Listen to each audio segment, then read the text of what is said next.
नमस्कार दोस्तों, आप सभी का एक बार फिर से स्वागत है हमारे चैनल दुर्गा भक्ति मार्ग में। आज मैं आप सभी को सुनाऊंगी मार्गशीर्ष पूर्णिमा की व्रत कथा। किसी नगर में चंद्रहास नाम का एक राजा रहा करता था। उसकी पत्नी का नाम कृतिका था और वही नगर में एक ब्राह्मण और ब्राह्मणी रहा करते थे। उनके यहाँ धन धान्य की कोई कमी नहीं थी, पर उनके कोई संतान न थी। इस वजह से वे बहुत दुखी रहते थे। एक समय एक तपस्वी उस नगरी में आया। वह तपस्वी उस ब्राह्मण के घर को छोड़कर सभी घरों से भिक्षा लाकर भोजन करता था, पर वह रूपपति से भिक्षा नहीं लेता था। एक दिन तेजस्वी ने कहा किसी अन्य घर से भिक्षा ली और गंगा के किनारे जाकर प्रेम पूर्वक खाने लगा। तब धनेश्वर ने तेजस्वी के सभी कार्यों को करते हुए देखा और अपनी भिक्षा के अनादर को देखकर धनेश्वर तपस्वी से जाकर बोले, आप सभी घर की भिक्षा लेते हैं, परंतु मेरे घर से भिक्षा नहीं लेते। तब तपस्वी ने कहा, जो निसंतान हो उसके घर की भिक्षा बड़ी पापदायिनी मानी जाती है और पतितों का अन्न खाने से मनुष्य आप भी पतित हो जाता है।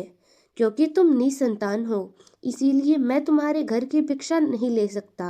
धनेश्वर ने तपस्वी के पैर पकड़ लिए और बोला, मुझे आप पुत्र प्राप्ति का कोई उपाय बताइए, मेरे इस दुख को खत्म करें।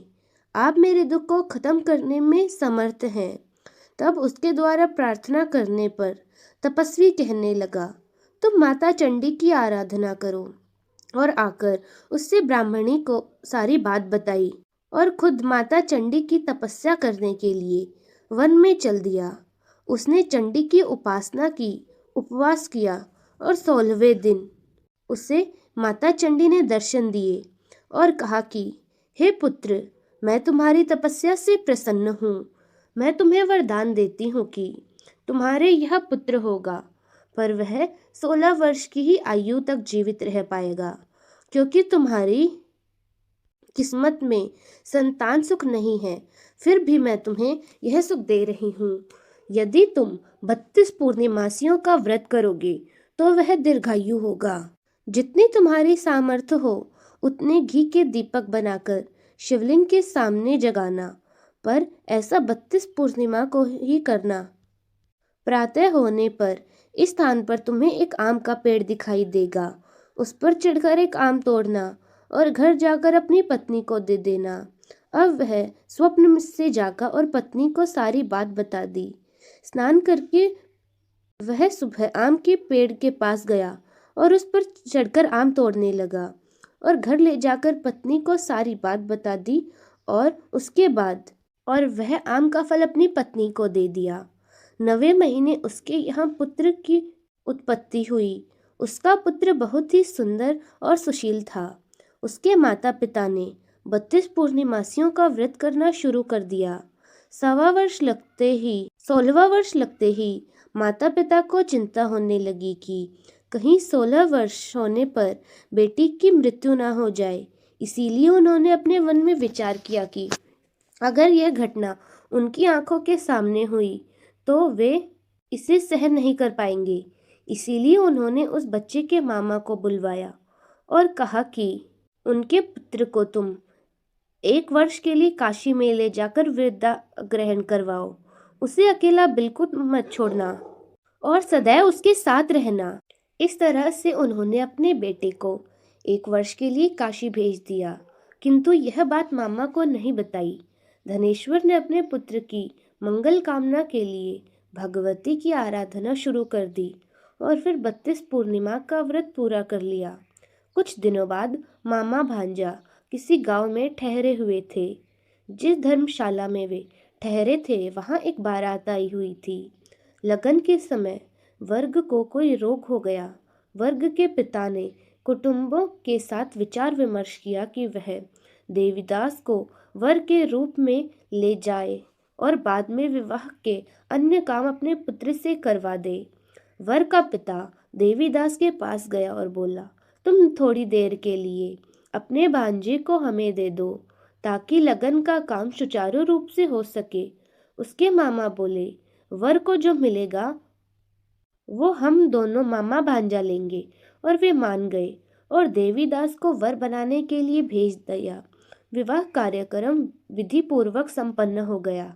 पत्नी के साथ भेज दिया।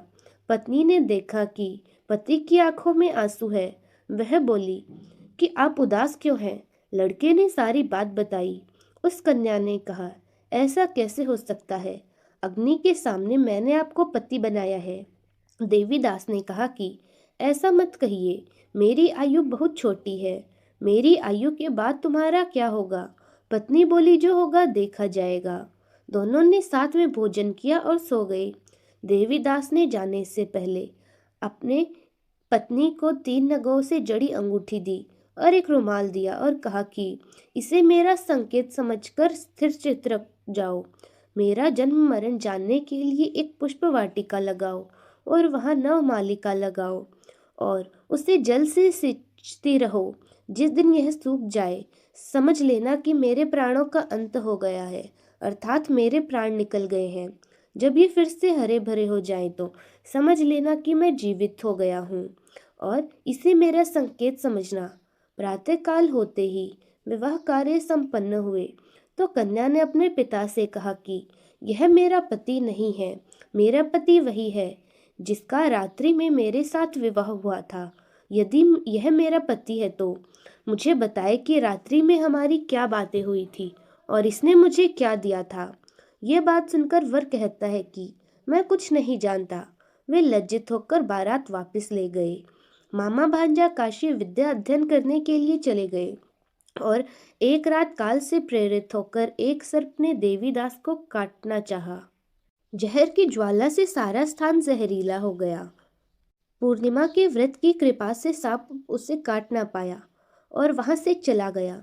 उसके बाद स्वयं यमराज ने उसके प्राण निकालने की कोशिश की और वह मूर्छित हो गया।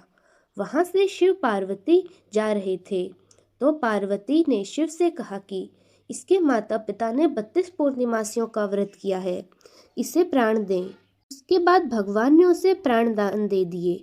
व्रत के प्रभाव से काल को भी पीछे हटना पड़ा। उसकी स्त्री उसकी प्रतीक्षा कर रही थी। उसने देखा कि पुष्प वाटिका में कुछ ना रहा और साथ ही देखा कि कुछ देर बाद ही सब हरा भरा हो गया।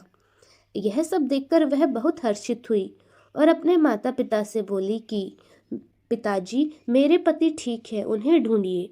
उधर मामा भांजा भी 16वां वर्ष पूरा करके काशी से वापस चल पड़े और कन्या के घर पहुँचे। कन्या ने अपने वर को पहचान लिया। धनेश्वर 32 पूर्णिमासियों के व्रत करने से पुत्रवान हुआ और जो भी स्त्री इस व्रत को करती है वह कभी विधवा नहीं होती। उसके बाद देवीदास, उसकी स्त्री और उसके मामा उनके घर पहुँचे तो उसके माता पिता छत पर बैठे थे कि यदि पुत्र आएगा तो नीचे चले जाएंगे और नहीं आएगा तो छत से कूदकर अपने प्राण त्याग देंगे।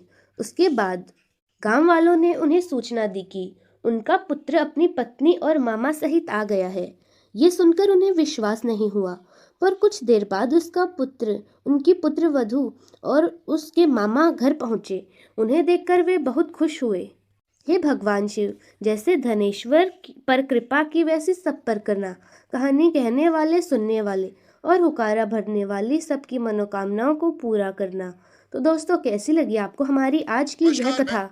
कमेंट्स में ज़रूर बताएं। धन्यवाद।